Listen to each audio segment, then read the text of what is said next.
You are welcome to yet another episode of HN What's Your Say? The #1 listening show, where we discuss real issues with real people like you. We are still featuring R. Kelly. Real name Robert Sylvester Kelly. Also known as the R&B King. The government's case against R. Kelly hinges on a series of contradictions that expose how selectively and unfairly the law was applied.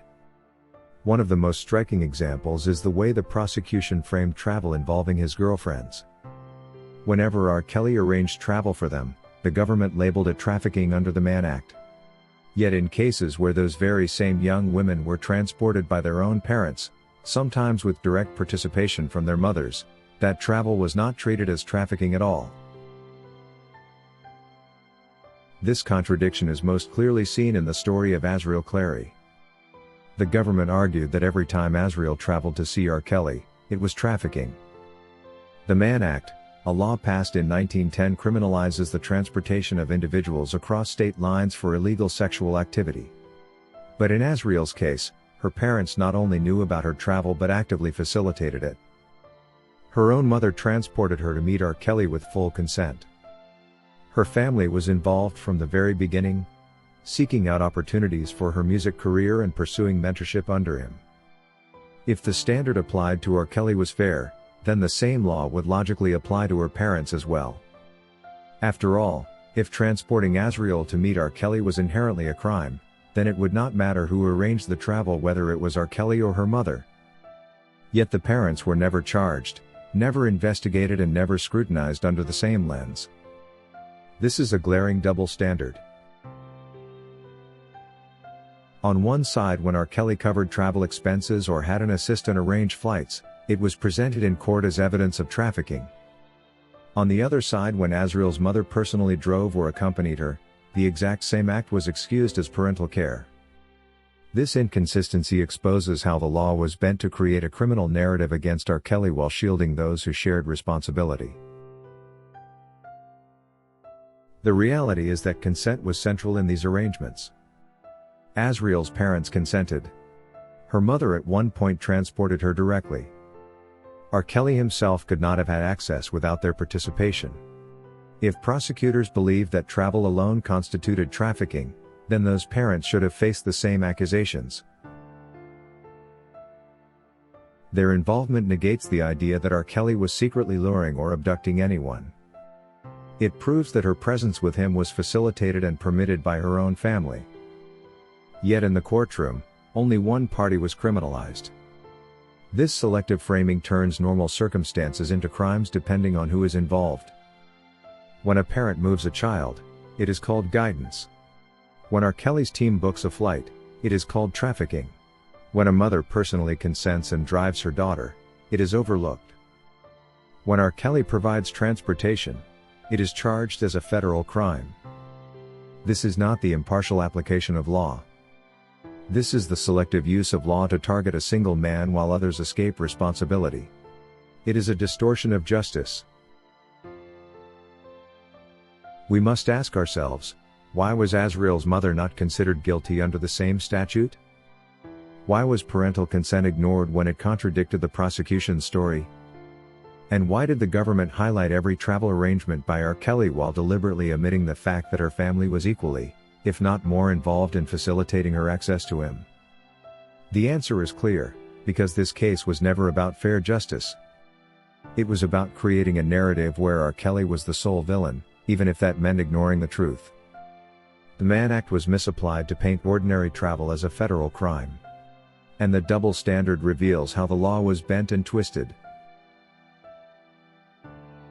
In the trial, the jury was presented with one version of events, that R. Kelly used his power to transport girls for sexual purposes. But the full story shows that in Azriel's case, her own mother was the one who brought her into his presence, fully aware of what was going on and consenting. That detail alone should dismantle the trafficking narrative. If her mother participated, then how can it be said that R. Kelly acted alone or even illegally in arranging travel? This was not trafficking. The truth is, if the laws were applied consistently, either everyone involved in transportation would be charged under the Mann Act or no one would. You cannot criminalize R. Kelly while excusing the very people who initiated and facilitated the same travel. The government's selective prosecution shows bias and not justice. This is why the trafficking claims collapse under scrutiny. Because they rely on ignoring the consent of parents, and they rely on pretending that identical actions have different meanings depending on who performs it. If travel itself was criminal, then the mother who transported Azriel should have been in the same position as R. Kelly. But because the goal was to bring R. Kelly down, prosecutors shielded parents and witnesses from accountability while stretching the Mann Act beyond recognition. This selective enforcement undermines the entire case. It reveals that the Mann Act was not being used to protect victims but as a weapon to criminalize a man while leaving others untouched. The contradiction is undeniable. When Azriel's parents transported her, it was considered acceptable. When R. Kelly did the same, it was called trafficking. That hypocrisy destroys the credibility of the charges. The prosecution wanted the jury to see travel as sinister, but the facts show it was consensual, parental and facilitated by family. The government could not admit this because it would mean admitting that the narrative of trafficking was false. It would mean acknowledging that this was not exploitation but family-sanctioned involvement in a music career. So instead they created a one-sided version of events, criminalizing one man while excusing others.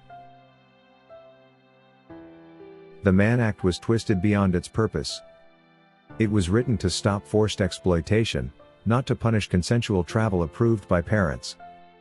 Applying it here is a gross abuse of law.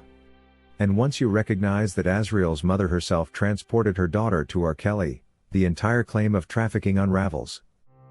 Because if the same act is both legal and illegal depending on who does it, then the law has lost all meaning. That is why R. Kelly's conviction on these grounds must be questioned. The case was built on double standards, selective framing and a deliberate misapplication of law. Justice cannot stand on contradictions. And the biggest contradiction of all is this.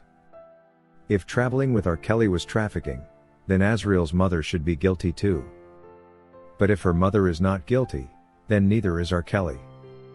This selective application of justice shows that R. Kelly is in prison not because the law was fairly applied, but because it was weaponized against him. That is all we had for you today on HN What's Your Say? To keep updated whenever we post a new video, subscribe to this channel now. Also remember to hit the bell icon and enable notifications. And feel free to share your opinions with us in the comment section below, and let us know if you would like us to publish your views in our next release. We value all our subscribers' opinions.